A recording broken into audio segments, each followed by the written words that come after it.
सभी प्यारे व्यूअर्स का वार्म वेलकम है। A very good evening to all of you. आज एक स्पेशल क्लास करने वाले हैं। टाइम्स ऑफ इंडिया से एक आर्टिकल को पढ़ेंगे। मैं आपके सोर्सेज को बार बार चेंज कर रहा हूँ, कभी द हिंदू से, कभी द इकोनॉमिस्ट को, कभी टाइम्स ऑफ इंडिया को, कभी कभी इकोनॉमिक टाइम्स को, जिससे आप हर तरह की चीज़ पढ़ना सीखें। पेपर में द हिंदू तो आएगा नहीं, सब कुछ आएगा, है ना? तो आपको सब कुछ पढ़ना आना चाहिए। ये आर्टिकल लिखा हुआ है पाकिस्तान की बैंकरप्सी पे। अगर पाकिस्तान गिर जाता है, कोलैप्स हो जाता है, तो उससे इंडिया को भी नुकसान है। वो नुकसान आपको यहाँ बताए जाएंगे। चलिए शुरू करते हैं। बहुत ही शॉर्ट सा और प्यारा सा लिखा हुआ आर्टिकल है। 6 क्वेश्चंस आपके सामने हैं। आपको जो सिखाया जाए, जो मैं पॉइंटर्स आपके साथ शेयर करूं ग्रामर वोकैब के, इन सभी क्वेश्चंस पे आपको अप्लाई करने हैं। सॉल्यूशंस क्लास के लास्ट में करवाऊंगा ऑफ कोर्स। आइए कुछ नया सीखते हैं।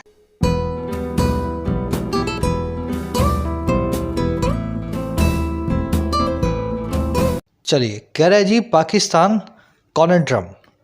अब जो स्टूडेंट्स मेरे साथ रेगुलर हैं 3-4 महीने से, इस वर्ड को अच्छे से पहचानते होंगे। महीने में 2 बार जरूर आता है। कॉनेड्रम अजीब सा वर्ड है। इसका मतलब होता है एक ऐसी पहेली जिसका सोल्यूशन निकालना बहुत मुश्किल हो। पहले मुर्गी आई या पहले अंडा आया, है ना? पजल, एनिग्मा, मिस्ट्री सभी इसके सिनोनिम्स हैं। कह रहा है जी पाकिस्तान की समस्या भी एक कॉनेड्रम जैसी है। ना तो समझ में आ रहा है पाकिस्तान को कि कैसे इस समस्या से निकला जाए, और ना समझ में आ रहा है इंडिया को कि अगर पाकिस्तान गिर गया, कोलैप्स कर गया, तो हम कैसे इस सोल्यूशन से, इस समस्या का सोल्यूशन निकाल पाएंगे। पाकिस्तान के गिरने से इंडिया को भी नुकसान है। टेररिज्म की जो लहर आएगी इंडिया में, उससे हमें भी अपना बचाव करना होगा। तो ये पाकिस्तान कॉनेड्रम है। चलिए अब डिटेल में देखते हैं टाइटल पैराग्राफ को, ये क्या कहना चाह रहा है। कह रहा है जी the total collapse of the Pakistani government could see the entire stretch from Afghanistan border to Lahore becoming an extremist hotbed. कह रहा है जी जो पाकिस्तान का कोलैप्स है, जो ढह जाने का काम है, जो डिसइंटीग्रेशन है, टूट जाने का जो काम है, और किसका? वहाँ की सरकार का। कह रहा है अगर वहाँ की सरकार ढह गई ना, टूट गई ना, तो ये चीज़ देखेगी। अच्छा, क्या देखेगी भाई? क्या देख सकती है फ्यूचर में? कुड सी क्या कर सकती है? ये देखेगी ये पूरा जो स्ट्रेच है, पूरा जो एरिया है। स्ट्रेच का मतलब होता है एक रेंज में, है ना?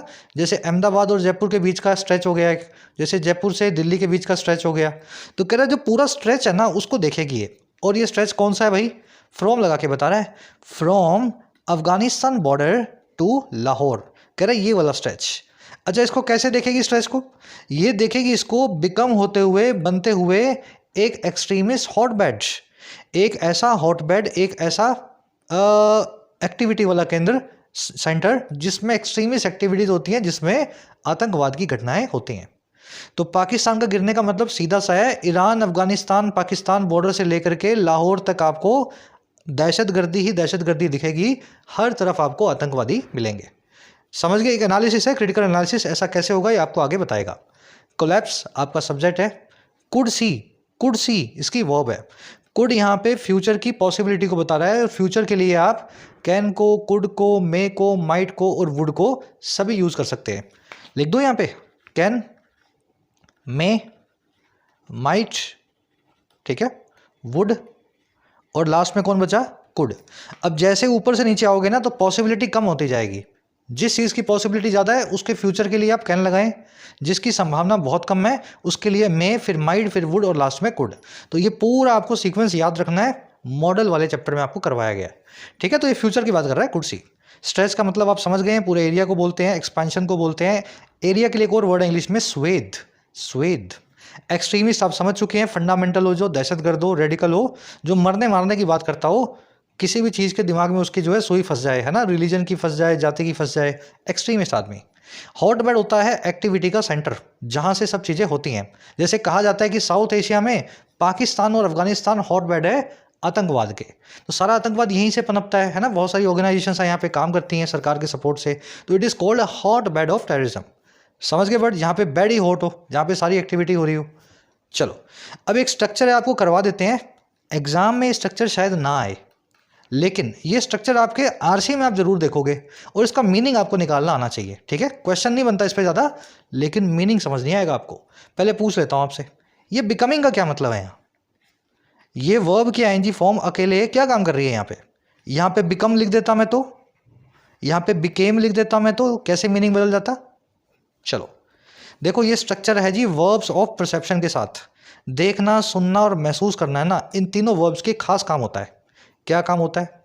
अगर आप किसी आदमी को कोई काम करते हुए देख रहे हो, सुन रहे हो या महसूस कर रहे हो, अगर तो पूरा एक्टिविटी आपने देखा तब तो आप बताएं वर्ब के आईएनजी फॉर्म से, सॉरी वर्ब की बेस फॉर्म से। और अगर आपने उस एक्टिविटी का एक छोटा सा हिस्सा देखा तो बताएं वर्ब की आईएनजी फॉर्म से। For example, I heard her sing या सिंगिंग अ सॉन्ग। मैंने उसे गाना गाते हुए सुना। मैंने उसे हर्ड किया, हियर की सेकंड फॉर्म है हर्ड, गाना गाते हुए सुना। अब यहाँ पे सिंग भी ठीक है और यहाँ पे सिंगिंग भी ठीक है, ठीक है, यहाँ पे सिंगिंग भी ठीक है। क्यों ठीक है? क्योंकि ये तीनों वर्ब्स कौन कौन सी हैं? सी, हियर और फील। इनके साथ में आप जिस भी आदमी से जो भी चीज़ सुन रहे हैं, देख रहे हैं, महसूस कर रहे हैं, वो जो भी काम कर रहा है वर्ब के आईएनजी फॉर्म या वर्ब की बेस फॉर्म दोनों में आता है। तो हर यहाँ पे सिंग भी कर सकती है और सिंगिंग भी कर सकती है। फ़र्क क्या है? अगर मैं यहाँ पे सिंग अ सॉन्ग लिख रहा हूँ ना, तो मैंने एक गाना पूरा सुना है शुरू से लास्ट तक।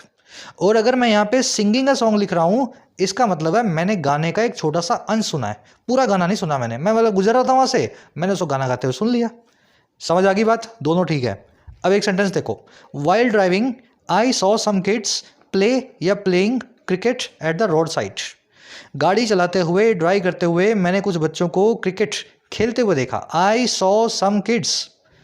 अब बच्चे किड्स क्या करेंगे? प्ले भी कर सकते हैं, प्लेइंग भी कर सकते हैं। क्रिकेट को खेलते हुए देखा रोड के किनारे, रोड साइड पे। अब मुझे यहाँ पे कॉमन सेंस लगा के बताओ, गाड़ी चलाने वाला इंसान क्या क्रिकेट मैच पूरा देख पाएगा? भाई मैं गाड़ी चला के जा रहा हूँ, कुछ बच्चे क्रिकेट खेल रहे हैं, क्या मेरे आने जाने के अंदर बच्चों का पूरा गेम हो गया क्रिकेट का? नहीं हुआ। तो पूरी एक्टिविटी मैं नहीं देख पाया, मैंने तो बस उनको खेलते हुए देखा। तो कहने का मतलब है सर यहाँ पे अब वर्ब की आईएनजी फॉर्म आएगी। समझ गए ना? बेस फॉर्म लगाने का मतलब है पूरी एक्टिविटी देखना शुरू से लास्ट तक, पूरा गाना सुनना शुरू से लास्ट तक, पूरा मैच देखना शुरू से लास्ट तक। वर्ब की आईएनजी फॉर्म लगाने का मतलब है जी हमने तो एक छोटा सा गाने का छोटा सा हिस्सा सुना, मैच की एक छोटी सी गेंद या बल्लेबाजी को देखा।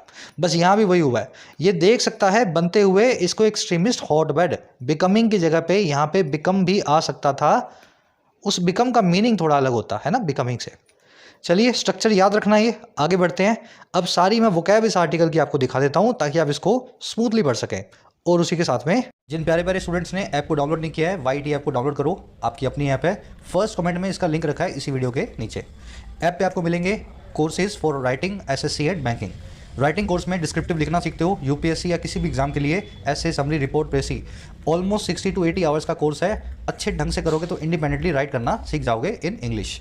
ये कोड लग रहा है, इसको लगा करके आप फ़ायदा ले सकते हैं आज मिडनाइट तक 475 में। अभी इसका प्राइस बढ़ने वाले हैं नेक्स्ट मंथ से, उससे पहले फ़ायदा जरूर से लें। बैंकिंग कोर्स के अंदर आपको पूरा बैंकिंग का सिलेबस, क्लरिकल और PO, प्रीलिम्स और मेंस का प्लेंटी ऑफ प्रैक्टिस सेशंस के साथ में कवर करवाया जाता है। तो सही अप्रोच देख करके कैसे मार्क्स को बूस्ट करना है ये बैंकिंग कोर्स में सीख सकते हैं। इसी तरीके से SSC के कोर्स में SSC के सभी एग्जाम्स का प्रीलिम्स और मेंस आपको तैयार करवाया जाता है। एक एक वैरायटी के क्वेश्चन को डिटेल्ड अप्रोच के साथ में करना सिखाया जाता है। कोर्सेज से रिलेटेड कोई भी क्वेरी हो, ये टीम का नंबर है, आप इस पर व्हाट्सअप करके टीम से बात कर सकते हैं। ऐप का लिंक इसी वीडियो के फर्स्ट कमेंट में रखा हुआ है। चलो जी, वोकैब शीट है अपनी। Conundrum, extremist, circumspect, stave off, rigorous, और एक और वर्ड है, 5-6 वर्ड्स हैं आज। कॉनेंड्रम तो मैंने आपको बता ही दिया, याद कर लो, बोल लो, सुन लो, जहाँ दिखे ये वर्ड आपको याद आना चाहिए, है ना, इंपॉर्टेंट वर्ड है। कॉनेंड्रम एक ऐसी पहेली है जिसका मीनिंग निकालना मुश्किल होता है। Aarushi murder case is still a conundrum for the intelligence agency. Intelligence agencies के लिए आरुषि मर्डर केस आज भी एक कॉनेंड्रम है, एक ना सुलझने वाली पहेली है। एनिग्मा, मिस्ट्री, रिडल, पैराडॉक्स सभी इसके सिनोनिम्स हैं। एनिग्मा नाम का वर्ड जरूर याद रखें, रहस्य को बोलते हैं एनिग्मा, है ना, जिसका कुछ राज का कुछ भेद ना खुलता हो, ऐसे रहस्य को बोलते हैं एनिग्मा। चलिए अगला वर्ड देखते हैं। अगला वर्ड है जी एक्सट्रीमिज्म। एक्सट्रीमिज्म क्या होता है? जब आप एक्सट्रीमिस्ट हो जाते हैं, किसी भी बात को लेकर चरम सीमा पे चले जाते हैं। आपके दिमाग में बैठ गया कि मैं हिंदू हूँ या मैं मुस्लिम हूँ, या सब हिंदू अच्छे होते हैं सब मुस्लिम अच्छे होते हैं, तो आप एक एक्सट्रीमिस्ट आदमी बन चुके हैं। अब आप अपने इस आइडिया को, ख्याल को लेकर के मरने मारने में भी उतर आएंगे। एक्सट्रीमिज्म और टेररिज्म में ज़्यादा फर्क नहीं है, एक्सट्रीमिस्ट आदमी अक्सर टेररिस्ट भी बन जाता है। समझ गए बात? फेनेटिसिज्म इसका सिनोनिम है एक्सट्रीमिज्म का, जो कॉमनली यूज़ करते हैं। इसके अलावा 2-3 और सिनोनिम्स हैं, रेडिकलिज्म, जिलेट्री और जिंगोइज्म। ये जिंगोइज्म वर्ड जरूर याद रखना। जिलेट भी याद रखने वाला वर्ड ही है। जिलेट का मतलब होता है बहुत ही चरम सीमा वाला आदमी, है ना, पागल, किसी चीज़ के पीछे पड़ गया, जिलेट। और ये जिंगोइज्म तो जरूर याद रखना, वन वर्ड है इंग्लिश के अंदर पागल आदमी के लिए। The US waged a world wide war against extremism after the 9/11 event। US ने वेज किया एक वर्ल्ड वाइड वॉर को, सारी दुनिया में जंग को। वेज अ वॉर इंग्लिश में एक फ्रेज होता है, इसका मतलब होता है जंग को शुरू करना और आगे बढ़ाना। अमेरिका ने एक जंग को शुरू करके आगे बढ़ाया, वेज अ वॉर किया आतंकवाद के खिलाफ, एक्सट्रीमिज्म के खिलाफ 9/11 के इवेंट के बाद। चलिए अगला वर्ड है जी सर्कमस्पेक्ट। 2-4 दिन पहले आया था और ब्रेक करके बताया था। सर्कम मतलब जी चारों तरफ, सर्कल मतलब गोल गोल, सर्कम मतलब गोल गोल चारों तरफ, स्पेक्ट मतलब देखना। अगर आप एक ऐसे आदमी हैं जो हर वक्त अपने चारों तरफ देख करके फिर कोई डिसीजन लेते हैं तो आप सर्कमस्पेक्ट पर्सन है, आप केयरफुल या कॉशियस पर्सन है। सर्कमस्पेक्ट का मतलब क्या होता है जी, बहुत चौकन्ना आदमी, समझ गए ना, आंख कान खुले रखने वाला। विजिलेंट, वेरी, प्रूडेंट, मेटिकुलस, सब इसके सिनोनिम्स हैं। आज एक और फ्रेज देखेंगे इसके लिए, ऑन गार्ड। जब आप हमेशा गार्ड अपना बना के रखते हैं ना तो आप बहुत केयरफुल रखते हैं, आपके पास हमेशा एक गार्ड बना हुआ है, कोई भी आपको, समझ गए ना, आप बहुत केयरफुल हैं, गार्ड रखते हैं अपना, है ना। ऑन गार्ड एक फ्रेज है इसके लिए। Little kids should be circumspect while dealing with strangers. छोटे बच्चों को चौकन्ना होना चाहिए जब वो स्ट्रेंजर से डील कर रहे हो, अनजान आदमियों से बात कर रहे हो। चलिए अगला वर्ड है स्टेव ऑफ, फ्रेजल वर्ब है, एसएससी में बहुत बार आ चुकी है, बैंकिंग में प्रीलिम्स में बहुत बार आ चुकी है। स्टेव ऑफ का मतलब होता है अवॉइड करना, किसी चीज़ से बचना। कंपनीज आर, एक सेकेंड, एंड में चलते हैं, है ना। The companies are hard put to stave off bankruptcy during the slow down. Company जो है बहुत हार्ड पुट होती है। हार्ड पुट का मतलब होता है बहुत डिफिकल्ट कंडीशन में होना, बहुत ही मुश्किल से किसी काम को मैनेज कर पाना। तो कंपनीज बहुत डिफिकल्ट पोजीशन में होती हैं, बहुत, समझ गए ना, मजबूर होती हैं कि वो स्टेव ऑफ करें, जैसे तैसे अवॉइड करें दिवालियेपन को एक मंदी के दौरान। Fend of, word of, स्टेव of के सिनोनिम में आएगा OOFF, याद रखेंगे OFF ही आएगा सबके साथ में, और रिपेल भी इसका सिनोनिम है। आज ये वर्ड आर्टिकल में देखेंगे। चलिए सेकंड लास्ट वर्ड है रिग्रेस। रिग्रेस का मतलब होता है बहुत कड़ा, बहुत ही strict. Army schools are known for their regress discipline. Army school जो हैं अपने कड़े अनुशासन, डिसिप्लिन के लिए जाने जाते हैं। वेरी स्ट्रिक्ट एंड बर्डनसम को बोलते हैं रिग्रेस। अब देखो इसके सिनोनिम्स हैं, स्ट्रिंजेंट, रिजिड, हार्श, स्टर्न। आज आप रिग्रेस, स्ट्रिंजेंट नाम के वर्ड को, रिजिड को या स्टर्न को देख लेना, आर्टिकल में देखेंगे। स्ट्रिंजेंट वर्ड का मतलब होता है बहुत ही कड़ा, लेकिन इस वर्ड को स्ट्राइडेंट वर्ड से कनेक्ट मत कर देना। ये क्या लिखा हुआ है, स्ट्रिंजेंट, ये क्या लिखा हुआ है, स्ट्राइडेंट। इसका मतलब है बहुत कड़ा, इसका मतलब है बहुत शोरगुल भरा, बहुत कानों को, समझ गए ना, बहुत कानों को एकदम बहरा कर देने वाला। Strident music, Strident speech, Strident. चलिए लास्ट वर्ड है आज का, लास्ट वर्ड है जी मायर्ड। एक एडजेक्टिव है मायर्ड। मायर का मतलब होता है दलदल। क्या होता है जी मायर का मतलब, दलदल। और ईडी लगा के हमने इसकी बना दी है एडजेक्टिव वर्ब की थर्ड फॉर्म। ट्रैप्ड या दलदल में फंसे हुए आदमी को बोलते हैं मायर्ड। कोई भी चीज़ जो फंसी होती है ना, दलदल मतलब किसी भी चीज़ का दलदल हो सकता है ना, जरूरी नहीं है मिट्टी का दलदल हो। कोई आदमी गरीबी के दलदल में होता है, कोई आदमी शिक्षा के दलदल में होता है। तो मायर्ड का मतलब होता है दलदल में फंसा हुआ। The world economy is mired in the covid induce recession. पूरी दुनिया ट्रैप्ड है, फंसी हुई है दलदल में, और ये दलदल है कोविड-19 के रिसेशन का, कोविड-19 की मंदी का। फ्रोजन, टैंगल्ड इसके सिनोनिम्स हैं। ये मायर्ड वर्ब बना है क्वैगमायर से। क्वैगमायर का मतलब होता है दलदल। ये नाउन फॉर्म में आर्टिकल में आएगा, ठीक है, एडजेक्टिव में नहीं आएगा मायर्ड। आज मायर्ड का नाउन आएगा क्वैगमायर, जिसको बोलते हैं दलदल। चलिए 5-6 वर्ड्स हैं, डिटेल में हो गए। चलिए एक समरी दे दें आपको आर्टिकल की, किस बारे में लिखा हुआ है। एक वर्ड याद रखें, थियोक्रेसी। थियोक्रेसी का मतलब क्या है, एक सिस्टम ऑफ गवर्नमेंट जो लोगों की वोटिंग से ना चले, जो चले किसी रिलीजन के किताब से। थियोक्रेसीज का ये मानना है कि हम सरकार भी रिलीजन के हिसाब से चलाएंगे, बैंक्स भी रिलीजन के हिसाब से चलेंगे। और दुनिया भर में जो भी थियोक्रेसीज है उनका एक रिकॉर्ड है, या तो वो बहुत जल्दी बर्बाद होती हैं या वो कंगाल होती हैं। अब पाकिस्तान जो कि खुद भी एक थियोक्रेसी का है, एक इस्लामिस्ट कंट्री है, कंगाली के हालात में है। और इस आर्टिकल में आपको बताया गया है कि ये थियोक्रेसी कंगाली की तरफ क्यों बढ़ रही है। इसके रीज़न बताएगा आपको। पावर सब्सिडीज़ हैं, बहुत सारी पावर सब्सिडीज सरकार देती है लोगों को वहाँ। और ऐसा पाकिस्तान जो बिखर जाए, उस पाकिस्तान से इंडिया को कितना नुकसान होने वाला है, इस चीज़ को भी एनालाइज करके आपको बताया गया है। टोटली एनालिटिकल टोन में लिखा हुआ आर्टिकल है। चलिए अब आर्टिकल को शुरू करते हैं। कह रहा है जी, after the IMF review mission rejected Pakistan's debt management plan and asked it to steeply increase electricity tariff to restrict subsidies. PM Shehbaz Sharif indicated he had no choice but to implement the harsh conditions. Words आए हैं भारी भारी, पर डरना मत। कह रहा है जी इस चीज़ के बाद आफ्टर। अच्छा, किस चीज़ के बाद भाई? जब एक IMF के रिव्यू मिशन ने एक ऐसे मिशन ने, एक ऐसी कमेटी ने जो इंटरनेशनल मॉनेटरी फंड से रिव्यू करती है। रिव्यू करने का मतलब समझते हैं ना, किसी चीज़ को जायजा लेना, किसी चीज़ को इवेल्युएट करना। कह रहा है जी ये जो कमेटी आईएमएफ की, जब इसने रिजेक्ट कर दिया, खारिज कर दिया, और किसके, पाकिस्तान के डेट मैनेजमेंट प्लान को। डेट का मतलब होता है कर्जा, मैनेजमेंट आप समझते हैं। तो पाकिस्तान पे जो भारी कर्जा है उसको पाकिस्तान मैनेज करना चाहता था आईएमएफ की मदद से। कह रहा है लेकिन इन्होंने इस पूरे प्लान को रिजेक्ट कर दिया आईएमएफ ने। और फिर क्या किया इसने, एंड लगा के बता रहे हैं, इसने आस्क किया इट को, इसने कहा इट को, इट मतलब पाकिस्तान, और क्या कहा कि आप जो है ना स्टीपली इंक्रीज कर दें, आप बहुत ज़्यादा बढ़ा दें। और किसको बढ़ा दें, इलेक्ट्रिसिटी के टैरिफ को, इलेक्ट्रिसिटी की ड्यूटी को। और क्यों, ताकि आप रिस्ट्रिक्ट कर सकें सब्सिडीज़ को, ताकि आप रोक सकें, लिमिट कर सकें देश में मुफ्त में बंटने वाले पैसे को, सब्सिडीज़ को। कह रहे जब आईएमएफ ने ये बोल दिया कि हमारे पास कुछ भी नहीं है, हम कुछ भी नहीं देंगे, आप अपनी इलेक्ट्रिसिटी की सब्सिडी बंद करो, आप खुद ही सही हो जाओगे। कह रहा उसके बाद जो पीएम थे ना शहबाज शरीफ, इन्होंने इंडिकेट कर दिया, ये इशारा दे दिया कि अब इनके पास कोई चॉइस नहीं है, कोई विकल्प नहीं है। अच्छा किसके सिवा भाई, बट लगा के बता रहा है, इम्प्लीमेंट करने के सिवा, अमल में लाने के सिवा, इन हार्श कंडीशंस को, इन कड़ी कंडीशंस को। तो 12-12 घंटे के पावर कट्स गांवों में, शहरों में, ये हार्श कंडीशंस हैं। तो शहबाज शरीफ के पास अब एक ही चारा बचा लास्ट में, चलो बिजली काट देते हैं, बिजली कटेगी तो अपने आप ही खर्चा बंद हो जाएगा। रिव्यू मिशन की वर्ब है रिजेक्टेड, रिव्यू मिशन की दूसरी वर्ब है आस्क्ड। रिजेक्ट करना और आस्क करना दोनों चीज़ों का मतलब समझ गए ना आप, खारिज करना और किसी को कुछ कहना। स्टीपली इंक्रीज का मतलब है बहुत ज़्यादा इंक्रीज करना, भले एक तो आप 10 के 12 करते हो और एक 10 के आप 20 कर देते हो, तो ये जो बहुत भारी इजाफा होता है या भारी गिरावट होती है उसको अंग्रेजी में स्टीप नाम के वर्ड से बताया जाता है। ठीक है, शहबाज शरीफ की वर्ब है इंडिकेटेड, ही की वर्ब है हैड। ये जो बट आप देख रहे हो ना, बट का मतलब होता है लेकिन, है ना, लेकिन। लेकिन बट का एक और मतलब भी होता है और वो होता है एक्सेप्ट फॉर। ठीक है, ये इसके बाद में आप बट के बाद में जब भी कोई इन्फिनेटिव देखें, but to go, but to eat, but to sleep, but to implement, तब इसका मतलब होगा सिवाय इस चीज़ के, है ना। I had no other option but to sleep, मेरे पास सोने के अलावा कोई और चारा नहीं था। I had no plans but to eat out, मेरे पास बाहर खाने के अलावा कोई और चारा नहीं था, है ना। इस तरीके से आप यूज़ करेंगे इसको। तो बट का मतलब है यहाँ सिवा। हार्श का मतलब आप समझ चुके हैं, बहुत ही कड़ा, बहुत ही स्ट्रिंजेंट, बहुत ही स्ट्रिक्ट। चलो और आगे बढ़ो।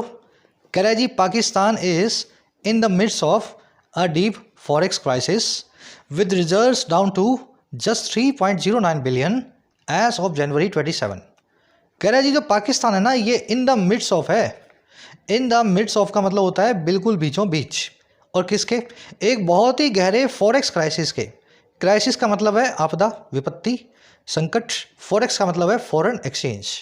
और ये सारा काम कैसे हो रहा है, ये सारा काम हो रहा है पाकिस्तान के फॉरेक्स रिजर्व्स के यहाँ तक नीचे चले जाने पे, डाउन टू, यहाँ तक नीचे चले जाने पे। और कहाँ तक, सिर्फ 3.09 बिलियन डॉलर्स।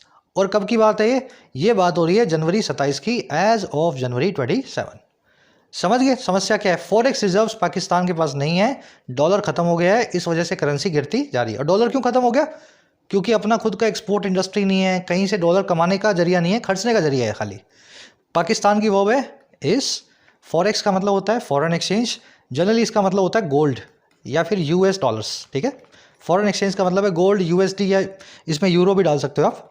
कोई भी जो भारी करेंसीज है, दुनिया भर की मोटी करेंसीज है, उनके रिजर्व को बोलते हैं forex. In the midst of का मतलब होता है इस चीज़ के बिल्कुल बीचों बीच, इसको इन द मिडल ऑफ भी बोल सकते हैं। और इसके लिए एक सिंगल वर्ड भी है अमिड, है ना। Pakistan is in the midst of की जगह लिख देते हैं Pakistan is amid a deep forex crisis. चलिए, एज ऑफ का मतलब है इस दिन के हिसाब से, इसको एज ऑन भी बोलते हैं, एज ऑफ, एज ऑन एक ही बात है। और आगे बढ़ते हैं। कह रहे जी this can cover only 18 days of imports. कह रहा है इतना पैसा सिर्फ 18 दिन के इंपोर्ट को कवर कर सकता है, जो पाकिस्तान को सामान चाहिए उसको मंगा सकता है दुनिया भर से। दिस की वर्ब है कैन कवर। कह रहे 10 Islamabad desperately needs to complete the pending 9th review under IMF 7 billion extended fund facility to stave off default. कह रहे जी इस प्रकार से इस्लामाबाद को है ज़रूरत, और कितनी है, बहुत ही डेस्परेटली ज़रूरत है। डेस्परेट होने का मतलब होता है एकदम तरस जाना, किसी चीज़ के लिए हताश हो जाना, पागल हो जाना। तो इस्लामाबाद को, पाकिस्तान को बहुत हताश होकर के ज़रूरत है कि वो कंप्लीट करे अपने पेंडिंग 9वें रिव्यू को। भाई 8 रिव्यूज़ में बात नहीं बनी आईएमएफ के साथ में, आईएमएफ ने बोल दिया भाई अभी तो नहीं देंगे पैसा। तो 9वें रिव्यू को भी पाकिस्तान जल्दी से जल्दी कंप्लीट करे। और किसके अंदर ये सारा रिव्यू होगा? आईएमएफ के $7 बिलियन के एक्सटेंडिंग फंड फैसिलिटी के अंदर। और ये फैसिलिटी क्यों होगी, ये सब कुछ क्यों ज़रूरत होगी? ताकि पाकिस्तान स्टे ऑफ कर सके, टाल सके, अवॉइड कर सके एक डिफ़ॉल्ट को, एक बैंकरप्सी को। बात आ गई समझ में? तो ये 9th रिव्यू जैसे ही होगा उसके बाद इस्लामाबाद को ये है कि शायद 9वें रिव्यू के अंदर हमें $7 बिलियन मिल जाएंगे और 6 महीने साल के लिए बैंकरप्सी को आगे टाल दिया जाएगा। इस्लामाबाद की वर्ब है, क्या वर्ब है? नीड्स। डेस्परेटली का मतलब है इन ए डेस्परेट मैनर, बहुत ही निराश या हताश होकर के। स्टे ऑफ करना, वार्ड ऑफ करना, किसी चीज़ को फेंड ऑफ करना, आगे के लिए टालना, अवॉइड करना। याद है ना फ्रेजल वर्ब शुरू में करवा चुका हूँ आपको सारी। OFF की तरफ ध्यान देना, यहाँ पे सिंगल ऑफ नहीं चलेगा, लगेगा भैया OFF, यही फिक्स है इसके बाद। चलो आगे बढ़ते हैं, और कुछ देखने वाला है। एक ग्रामर कॉन्सेप्ट पीछे रह गया, फटाफट आपको करवा देता हूँ। कॉन्सेप्ट बड़ा आसान है, कुछ वर्ड्स हैं इंग्लिश में जिनके लास्ट में आता है IS। Crisis, basis, axis, thesis, hypothesis, parenthesis, है ना, नाउन चैप्टर में करवाए हुए कॉन्सेप्ट। ये सारे वर्ड्स जिनके लास्ट में IS आता है, इनको प्लूरल बनाने का प्रोसेस थोड़ा सा डिफरेंट है। मान लीजिए क्राइसिस है, क्राइसिस का मतलब है एक तूफान, एक विपत्ति, एक आपदा। लेकिन एक से ज़्यादा हो तो आप क्या लिखेंगे भाई? क्राइसिस के आगे ES लगा देंगे, यही तो करेंगे। क्राइसिस ऐसा लिख दूं? नहीं, ये वर्ड जो है ना अपना प्लूरल बनाते हैं पीछे ES लेकर के, लेकिन ES में I का ही बनाना है, समझ रहे हो? ये क्राइसिस में जो IS लग रहा है ना भाई, उसी का ES बना दोगे तो प्लूरल बन जाएगा। अलग से ES मत लगाना इनके आगे। बेसिस में भी यही करना है भाई, बेसिस लिखा हुआ है, IS जो है उस IS का बना दो, क्या बना दो? ES, ठीक है, या बना दो ES। तो सबका बना लो, दिमाग में बना लो। एक्सिस, हाइपोथेसिस, हाइपोथेसिस का मतलब होता है कोई ख्याल जो आपको सही लगे, है ना, कोई थ्योरम हो, आपको लगता हो कि ऐसा होता होगा, वो हाइपोथेसिस कहलाती है। साइंटिफिक हाइपोथेसिस भी होती हैं। थीसिस का मतलब भी हाइपोथेसिस जैसा ही है, सेम ही बात है, ठीक है। चलो आज के क्विज में कॉन्सेप्ट आपसे पूछा हुआ है, आगे बढ़ते हैं। आगे कह रहा है जी, but Pakistan power sector long a quagmire of unsustainable subsidies, poor transmission and lack of transparency is posing a problem. कह रहे हैं लेकिन समस्याओं की जड़ ये है कि पाकिस्तान का जो पावर सेक्टर है ना, जो कि लंबी एक क्वैगमायर है, जो एक लंबा दलदल है। लॉन्ग अ फ्रेज या लॉन्ग एन फ्रेज अंग्रेजी में मिल जाए, इसका मतलब होगा बहुत लंबे वक्त से। कह रहा है जी पाकिस्तान का पावर सेक्टर जो कि लंबे वक्त से एक दलदल है, क्वैगमायर है, और किसका? ऐसी सब्सिडीज़ का, ऐसी सरकार की मुफ्त की मदद का जो अनसस्टेनेबल है, जिसको सस्टेन करना मुश्किल है, जो लंबे समय में, लंबी दौड़ में टिकाऊ नहीं है। और है पुअर ट्रांसमिशन का। ट्रांसमिशन होता है एक जगह से दूसरी जगह पे किसी चीज़ को ले जाना। तो बिजली सब जगह एक जगह ही बनेगी, फिर वो सारे शहरों में आगे बढ़ेगी, है ना, आसपास के प्रोविंसेस में। तो ट्रांसमिशन पुअर है, बिजली को लाने ले जाने में बहुत सारी बिजली बर्बाद होती है। और तीसरा जो गलती है इसकी पावर सेक्टर की, जो दलदल है, वो है लैक ऑफ अकाउंटेबिलिटी का। कोई भी इसकी जिम्मेदारी लेने को तैयार नहीं है, अकाउंटेबिलिटी की यहाँ पे कमी है। कह रहा है ये ऐसा सेक्टर जो है ना, ये पोज कर रहा है, खड़ा कर रहा है एक प्रॉब्लम को, एक समस्या को।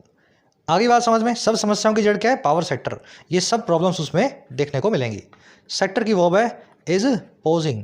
पोज का मतलब होता है खड़ा करना, लेकिन क्या खड़ा करना? किसी क्वेश्चन को, चैलेंज को, डिफ़िकल्टी को, डाउट को, सस्पिशन को, समझ गए, डिलेमा को, ऐसी चीज़ों को खड़ा करने के लिए पोज नाम का वर्ड यूज़ होता है। चलो आगे बढ़ते हैं। और कह रहा है जी, for the source of the was many point to the mismanage privatisation exercise that led to the creation of 12 local distribution companies that mostly provided employment to military retirees। कह रहा है जी सोर्स ऑफ द वोज की अगर बात करें, वो का मतलब होता है जी आपकी परेशानियां, आपकी सफरिंग, जिस वजह से आप तड़प रहे हो। कह रहे हैं जी सारी परेशानियों का जड़ देखा जाए, for the source of woes को अगर देखा जाए, तो बहुत लोग जो है पॉइंट करते हैं, इशारा करते हैं, और किसकी तरफ? एक प्राइवेटाइजेशन एक्सरसाइज की तरफ जो थी मिसमैनेज्ड। सरकारी तंत्र को इन्होंने प्राइवेटाइज कर दिया बहुत गलत तरीके से। और ये कौन सी एक्सरसाइज थी? ये वही एक्सरसाइज थी जो लेड टू कर गई क्रिएशन की तरफ, बनाए जाने की तरफ 12 लोकल डिस्ट्रीब्यूशन कंपनीज के, इलेक्ट्रिसिटी को डिस्ट्रीब्यूट करने वाली प्राइवेट कंपनियों के।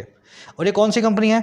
ये वही कंपनियां हैं जो मोस्टली दिया करती थी एम्प्लॉयमेंट यानी कि रोजगार मिलिट्री के रिटायरीज को, मिलिट्री से आने वाले लोगों को। तो खूब मौज है वहाँ मिलिट्री वालों की। मिलिट्री में रहोगे तो खूब पैसे, वैसे भी करप्शन खूब है, और मिलिट्री के बाद भी प्राइवेट कंपनियों में भी आपको नौकरियाँ मिल रही हैं, बाकी जो यूथ है वो बैठी है। तो ये है जी परेशानियों का सोर्स। मैनी की वर्ब है पॉइंट, दैट की वर्ब है लेड, दैट आया एक्सरसाइज के लिए, वो एक्सरसाइज जो लीड टू कर गई इस तरफ ले गई पाकिस्तान को।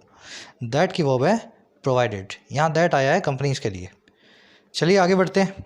कह रहे जी meanwhile a 2020 study flags the Pakistani government paying more than Pakistani rupee 1 trillion as tariff differential subsidy where a uniform tariff is applied across all electrical distribution companies.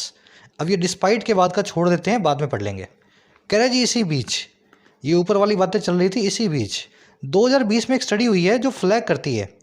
Flag word के दो मीनिंग होते हैं, या तो किसी गलत चीज़ की तरफ सबका इशारा करना, इशारा सबका जो है ध्यान खींचना, या फिर किसी चीज़ का बहुत धीमा पड़ जाना। बता दूंगा ये कैसे दोनों मीनिंग निकलते हैं, झंडे से ही निकलते हैं दोनों मीनिंग। तो फ्लैग का मतलब होता है इंडिकेट करना किसी गलत चीज़ को, पहला वाला मीनिंग यहाँ पे यूज़ हुआ है। तो 2020 की एक स्टडी थी जो सबका इशारा जो ध्यान खींचती है, इंडिकेट करती है पाकिस्तानी गवर्नमेंट के पे करने को, और कितना, 1 ट्रिलियन पाकिस्तानी रुपए से भी ज़्यादा रुपए को। 1 ट्रिलियन का मतलब समझ गए ना आप, 100 बिलियन, 100 बिलियन, हाँ 100 बिलियन रुपीज़ जो हैं उससे भी ज़्यादा पैसा खर्चने को। और कितना रुपया ये सारा क्यों लग रहा है? ये लग रहा है जी टैरिफ डिफरेंशियल सब्सिडी पे, एक ऐसी स्पेशल सब्सिडी जहाँ पे यूनिफॉर्म टैरिफ जो है अप्लाई किया जाता है, एक जैसा ही टैरिफ जो है, एक जैसी ही ड्यूटी या टैक्स लगाया जाता है सभी की सभी इलेक्ट्रिकल डिस्ट्रीब्यूशन कंपनी पे। तो 12 की 12 पे सिमिलर जो है ना इलेक्ट्रिसिटी के रेट्स हैं, 12 के 12 डिस्कॉम में, डिस्ट्रीब्यूशन कंपनी में। और किसके बावजूद, despite differences in cost and the gap in revenue is financed by the government. कह रहा है ये सब कुछ है बावजूद उस फ़र्क के, उस फासले के जो है इलेक्ट्रिसिटी बनाने की कॉस्ट में, और ये सारा गैप जो है रेवेन्यू का, ये फाइनेंस किया जाता है वहाँ की सरकार के द्वारा। तो मान लीजिए 12 डिस्कॉम है, एक है जी पंजाब में, एक है सिंध में, एक बलोचिस्तान में, है ना, एक कहीं और। तो सबकी इलेक्ट्रिसिटी बनाने की कॉस्ट अलग अलग हो सकती है, लेकिन सरकार क्या फिराक में रहती है कि सारी डिस्कॉम को बराबर टैरिफ रखे इलेक्ट्रिसिटी का। बिजली का जो भाव है 8 रुपये 10 रुपये यूनिट पूरे पाकिस्तान में एक जैसा हो। तो कॉस्ट चाहे कितनी भी ज़्यादा हो रही हो इनकी, इन कंपनीज़ की इलेक्ट्रिसिटी बनाने की, ये इन्होंने दाम फिक्स करके यूनिफॉर्म बना के पूरे पाकिस्तान में। और ये जो बीच का फासला है $1 ट्रिलियन का हर साल वहाँ की सरकार इन डिस्कॉम की सब्सिडी पे खर्च करती है। समझ गए ना कितना पैसा खर्च हो रहे हैं। सब स्टडी की वर्ब है फ्लैग्स, टैरिफ की वर्ब है इज अप्लाइड पैसिव वॉइस में। फ्लैग के दो मीनिंग्स हैं, दोनों मीनिंग झंडे से निकले हैं। मान लीजिए किसी चीज़ की तरफ आप सबका ध्यान खींचना चाहते हैं तो आप क्या करेंगे, वहाँ जाके एक झंडा लगा देंगे और सबको इशारा करके बताएंगे कि देखो यहाँ पे ये गलत काम हो रहा है। कभी कभी कोई फाइल्स होती है ना, ऑफिशियल फाइल्स, अगर आप ऑफिस में जाओगे तो आप फाइल्स में देखना जो क्लर्क होता है वो फ्लैग लगाता है कुछ डॉक्यूमेंट्स को, कि जो उसका ऑफिसर है उन डॉक्यूमेंट्स को फटाफट देख सके, है ना। ऐसे छोटे छोटे जो है फ्लैग्स लगाता है। तो फ्लैग का पहला मीनिंग निकलता है यहाँ से, किसी चीज़ को इंडिकेट करना। दूसरा मीनिंग होता है फ्लैग का थक जाना, और ये भी झंडे से निकला है। अगर झंडे को हवा ना मिले तो झंडा कैसे जाता है नीचे, फ्लैग कैसे लटक जाता है। वैसे ही अगर आप में जोश ना हो, आप थके हों, तो आप झंडे की तरह लटके होंगे एकदम, समझ गए ना, मुरझाए हुए। तो फ्लैग का दूसरा मीनिंग होता है मुरझा जाना। तो ये दोनों मीनिंग ऐसे निकले हैं फ्लैग से, अगर याद रख सको अप्लाई करके तो कर लेना। चलिए कह रहा है जी add to this Islamabad policies like the Pakistani rupee 120 billion subsidy to exporters announced 4 months ago. अब कह रहे हैं जी ऊपर वाले सारे इस रायते में ऐड टू कर दो, जोड़ दो। और क्या जोड़ दो, इस्लामाबाद की पॉलिसीज़ को। और कैसी पॉलिसीज़, जैसे कि $120 बिलियन पाकिस्तानी रुपए जो कि एनर्जी सब्सिडी के रूप में दिए जा रहे हैं वहाँ के एक्सपोर्टर्स को, और जो अनाउंस की गई है 4 महीने पहले, 4 months अगो। तो ऊपर पहले बहुत सब चीज़ें थी, अब इसमें ये भी आप ऐड कर दो। ऐड यहाँ पे वर्ब है, सब्जेक्ट कुछ दिया नहीं हुआ, इंपेरेटिव सेंटेंस है।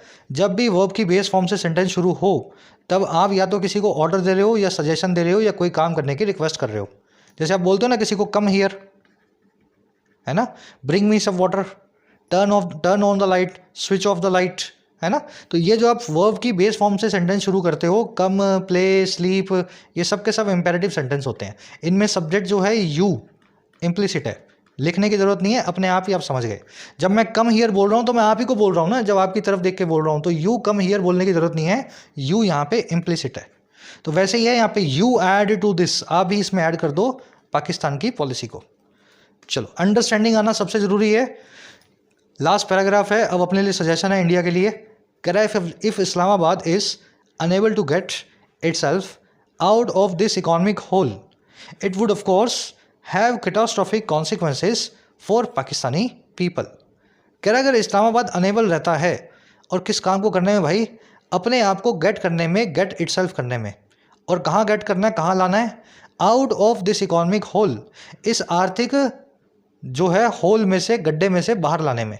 अगर इस्लामाबाद अपने आप को इस गड्ढे से बाहर ना निकाल पाया जो इकोनॉमिक है, तो ये जो है ना ऑफ कोर्स रखने वाला है, it would of course have, और क्या, बहुत ही ज़्यादा तबाही भरे नतीजे या कॉन्सिक्वेंसेस पाकिस्तान के पीपल के लिए।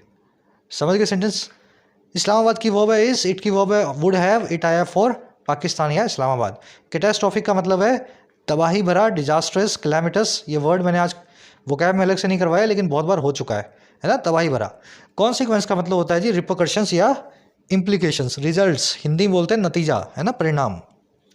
कह रहा है but India should be concern too, कह रहा है लेकिन इंडिया को भी कंसर्न होना होगा, साथ में थोड़ी चिंता रखनी होगी। और क्यों रखनी होगी? कह रहा है जी a total collapse of Pakistani government which is also facing a new spate of home grown terrorism could see the entire stretch from Iran-Afghanistan border to Lahore becoming an extremist hotbed। कह रहा है जी total collapse अगर हो गया, पूरी तरीके से गिर गई पाकिस्तान की सरकार। और ये कौन सी सरकार है भाई? डैश से डैश के बीच में बताया गया है। कह रहा है जी वही सरकार है जो फेस भी कर रही है, सामना भी कर रही है बढ़ते हुए स्पेट का, नए स्पेट का। स्पेट का मतलब होता है किसी चीज़ का बहुत बड़ी मात्रा में अचानक से हो जाना, हिंदी बोलते हैं झड़ी, सीरीज बोल दो इसको, श्रृंखला बोल दो, है ना।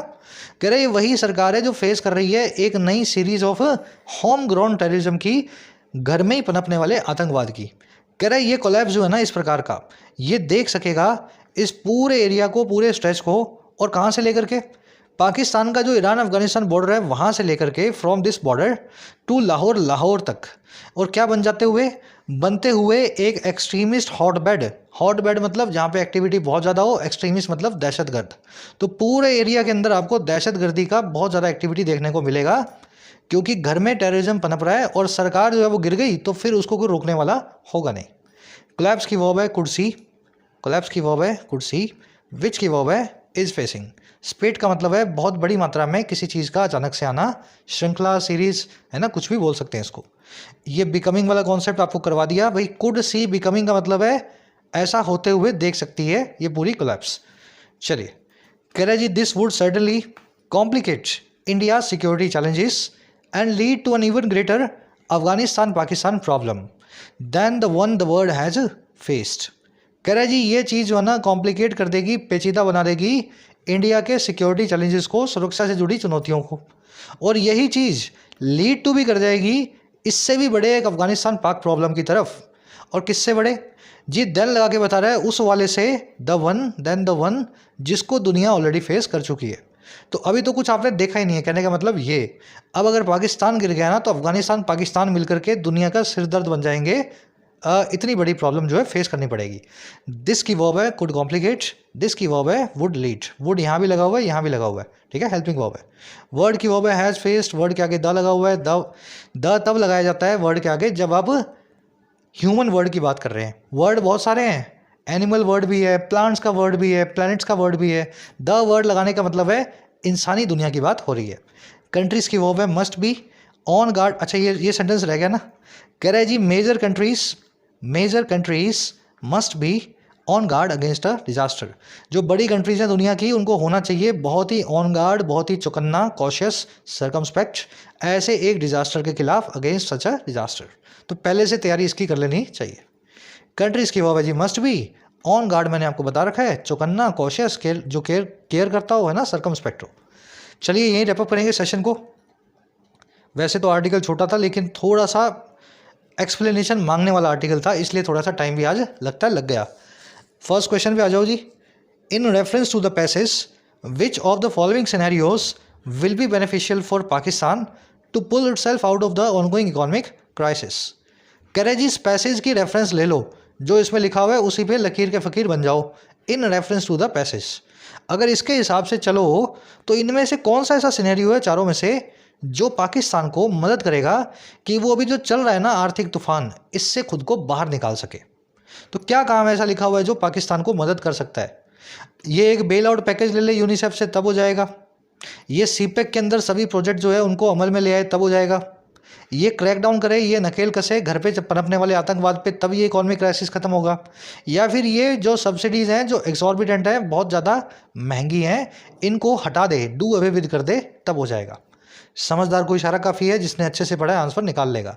फर्स्ट कमेंट में आंसर डाल रहा हूँ, वहाँ से मैच कर लेना है ना, फर्स्ट कमेंट से। आ जाओ सेकंड पे। Total collapse of the Pakistani government could see the entire Afghan Pak stretch becoming an extremist hotbed.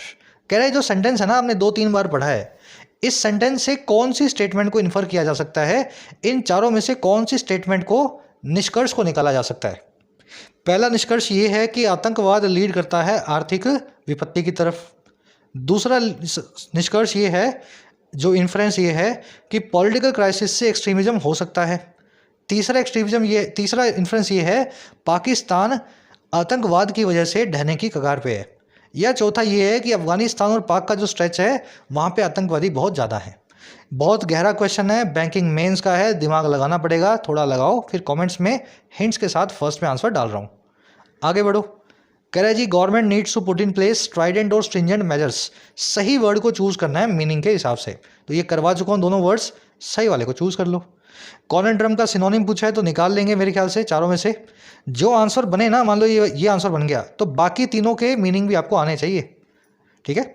Stay verb, phrasal verb का मीनिंग आपसे पूछा है, कोई भी एक मीनिंग लिख दो। और 6 में आपको सेंटेंस इंप्रूव करना है, ये वाले पार्ट में जिसको मैंने किया अंडरलाइन। आराम से इसको इंप्रूव करके सही करके आप लिखें, जो भी गलती है उसको सही कर दें। मुलाकात होगी नेक्स्ट क्लास में। आउट ऑफ 6 कितने मार्क्स मिले जरूर से बताना। क्विज बहुत अच्छा बनाया है, मेहनत करके आप भी मेहनत करना। फर्स्ट कमेंट में आंसर डाल दिए, वहाँ से मैच कर लो। चलिए, कोर्सेज अवेलेबल हैं ऐप पे, जाके फ़ायदा ले सकते हो। टाइम रहते ही कोर्सेज का फ़ायदा लेना है, ऐसा ना हो लास्ट मोमेंट पे आकर के आप मैसेज करें सर 15 दिन रह गए, 1 महीना रह गया। अभी जब वक्त है पढ़ने का, तो पढ़ाई पे पूरा ध्यान दो। कंटेंट सारा अवेलेबल है एप्लीकेशन पे, राइटिंग का, एसएससी का और बैंकिंग का।